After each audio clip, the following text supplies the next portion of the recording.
Kim Hanju oo ah gabadh dhigata dugsiga sare ayaa maraysa shaybaarka sayniska. Waxay maqashaa cod yaab leh oo ka imanaya qafis bira. Iyadoo xiise leh ayay u soo dhawaataa oo garaacda. Hanju waxay isku ururisaa geesinimo oo furtaa qafiska. Waxay aragtaa oo keliya hamster yar oo shaybaar ah.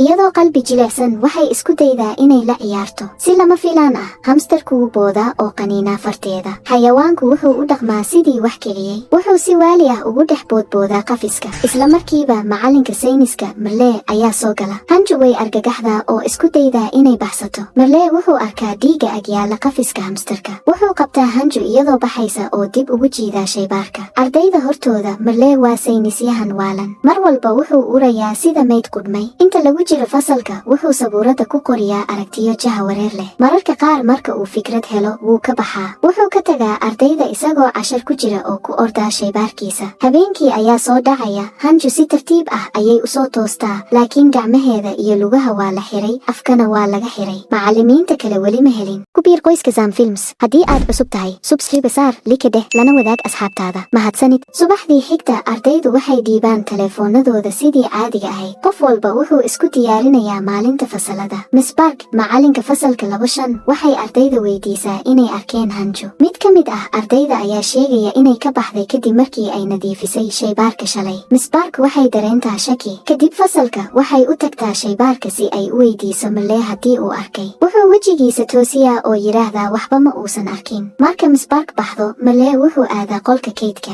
Hanju oo la leeyahay ayaa halkaas ku xiran. Marlee wuxuu qoraa warqad buuggiisa sayniska. Wuxuu xusaa in arday la qaniinay hamster tijaabo ah. Wuxuu ku duray daawo ka hortag ah si uu u yareeyo infekshanka. Way caawisaa, laakiin waxay siinaysaa dhowr saacadood oo keliya. Jirka Hanju wuxuu bilaabaa inuu gariiro si aan la xakamayn karin. Way cadahay inay qabto fayras halis ah oo ka yimid hamsterka. Runtii inta Marlee uu cashar bixinayo, fayrasku wuu qabsadaa. Hanju waxay noqotaa mid si buuxda u waalata. Sida hamsterka oo kale, waxay jebisaa xadhkaha ku xirnaa. Waxay jiidataa jirkeeda tabarta yar oo dib ugu noqotaa fasalkeeda. Waxay ku dhacdaa sagxadda hortooda dhammaan ardayda. Miss Park way naxdaa oo ku ordaa si ay u qabato. Hanju waxay neefta ku qabataa oo sheegtaa in Marlee afduubay oo ku duray wax yaab leh, laakiin waqti ma jiro. Suyok iyo wiilal kale ayaa u qaada qolka kalkaalisada. Hadda gebi ahaanba miyir beel ayay tahay, iyadoo gurxanaysa oo qaylinaysa sariirta. Kalkaalisadu waxay siisaa daawo dejin ah si ay u dejiso. Kadib waxay wacdaa ambalaas si loo geeyo isbitaalka. Marlee wuxuu ku laabtaa shaybaarka oo arkaa in Hanju maqan tahay. Wuxuu og yahay in arrintu xumaanayso. Wuxuu iska indhatiraa su'aalaha Miss Park oo si toos ah ugu ordaa maamulaha. Wuxuu uga digaa in aan isbitaalka loo dirin, waa in la karantiilo. Laakiin maamuluhu ma dhagaysto. Markuu maqlo in Miss Park booliiska wacday, maamuluhu wuu xanaaqaa. Wuxuu u malaynayaa in arrintan gudaha lagu xalin lahaa. Isla markaas laba baarayaal ayaa yimaada xafiiska. Waxay u muuqdaan inay Marlee hore u yaqaaneen. Iyaga oo aan wax su'aal ah weydiin, waxay ku xiraan katiinad. Dhanka kale, qolka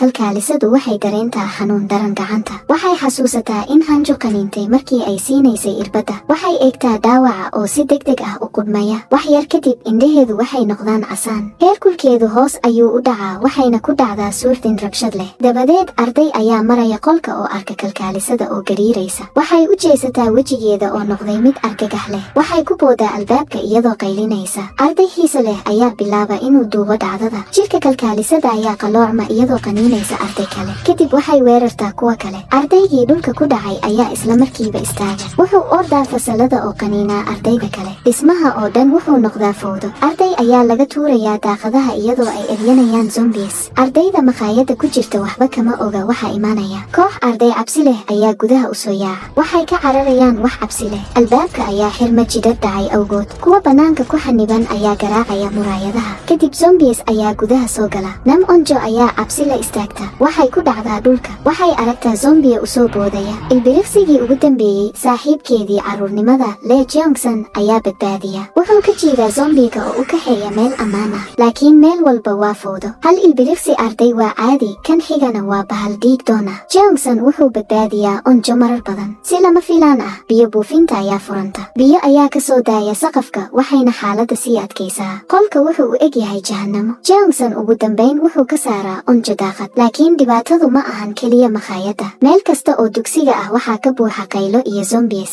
Fayrasku si degdeg ah ayuu u faafayaa. Maamuluhu weli ma fahmin halista. Booliiska ayaa soo sheegaya zombies. Maamuluhu wuu qoslaa oo u maleeyaa kaftan. Kadib wuxuu ku qayliyaa macallimiinta. Wuxuu dalbanayaa in ardaydu meelaha joogaan. Miss Park way ka daalaysaa oo waxay u socotaa qolka warbaahinta si ay u sheegto in la baxsado. Inta ay jidka ku jirto, waxay aragtaa waxyaabaha argagaxa leh. Dhanka kale, Jeongsan iyo Onjo waxay ka cararayaan zombies. Waxay arkaan gaari yar oo si waali ah u socda. Darawalku hore ayuu u noqday zombie. Gaarigu wuxuu ku dhacaa derbi. Jeongsan wuxuu isticmaalaa si uu u fuulo dabaqa labaad. Onjo waxay qaadataa debdemis oo ku buufisaa zombies. Waxay galaan fasalka 5-5. Gudaha, arday cabsi leh ayaa ku dhumanaya. Waxay badbaadeen sababtoo ah albaabka way xireen. Jeongsan iyo Onjo waxay u digaan inay banaanka u bixin. Suhyok iyo Namra ayaa ka soo gala daaqada. Waxay u muuqdaan inay yihiin kuwa keliya ee ka badbaaday fasalka 5-5. Dhanka kale, Marlee waxaa su'aalo lagu weydiinayaa saldhigga booliiska. Wuxuu leeyahay beed biologi ah oo hore uga shaqeeyay shirkado dawo. Waa yaab inuu dugsiga sare ka shaqeeyo. Wuxuu dhowaan sheegay wiilkiisa inuu maqan yahay. Booliisku waxay u malaynayaan inuu dilay. Marlee wuxuu xasuustaa runta. Wiilkiisa si joogto ah ayaa loo cagajuglayn jiray. Wuxuu sameeyey tijaabo. Wuxuu ka soo saaray hormoon hamster ah oo cabsi u bedela caro. Wuxuu ku turay wiilkiisa, laakiin tijaabadu way fashilantay. Wiilku wuu waashay oo xitaa qaniinay hooyadiis. Marlee wuxuu sameeyey daawo dejin ah, laakiin markii mar kale la dhibay, caro ayaa soo laabatay. Dagaal kadib, wiilku saqaf ayuu ka dhacay. Fayrasku wuu xoogaystay. Marlee wuxuu ku qasbanaaday inuu dilo wiilkiisa, laakiin markii uu dhaqaaqiyey, wuxuu ogaaday inuu noqday zombie. Hanju waxaa qaniinay hamster markii uu isku dayay inuu dilo. Hadda wuxuu baryayaa in la karantiilo, laakiin booliisku ma fahmayaan. Isbitaalka, Hanju oo miir beel ah ayaa la baarayaa. Si lama filaan ah ayay indhaha u furtaa. Jirkeedu wuu gariiraa. Waxay ku boodaa dhakhtarka. Dadka dibadda ayaa argagaxa. Hanju waxay qaniintaa dhakhtar. Dadku way cararaan. Iyadoo laf dhabarka jabtay, waxay si degdeg ah u gurgurataa. Fayrasku wuxuu ku faafi doonaa magaalada. Fasalka 5-5 badbaadayaashu waxay raadinayaan telefoon. Waxay helaan mid aan la dhiibin, laakiin ma yaqaaniin lambarka sirta. Jeongsan wuxuu arkaa milkiilaha telefoonka oo zombie noqday. Fa'id ma shaqaynayo. Onjo waxay xasuusisaa in wicitaanka degdega uusan u baahnayn sir. Jeongsan wuxuu wacaa 911. Marka hore waxay u maleeyaan kaftan, laakiin wicitaano badan kadib way ogaadaan inay dhab tahay. Gurmad ayaa la diraa. Badbaadayaashu waxay sugayaan war. Zombies ayaa ordaya. Waxay isku dayaan inay mar kale wacaan, laakiin khadadka ayaa mashquulay. Halkan ayay ku dhammaanaysaa qaybta koowaad ee All of Us Aradeed. Ma ka badbaadi doonaan ardayda fasalka 5-5? Maxaa ka socda dunida kale? La soco qaybta xigta.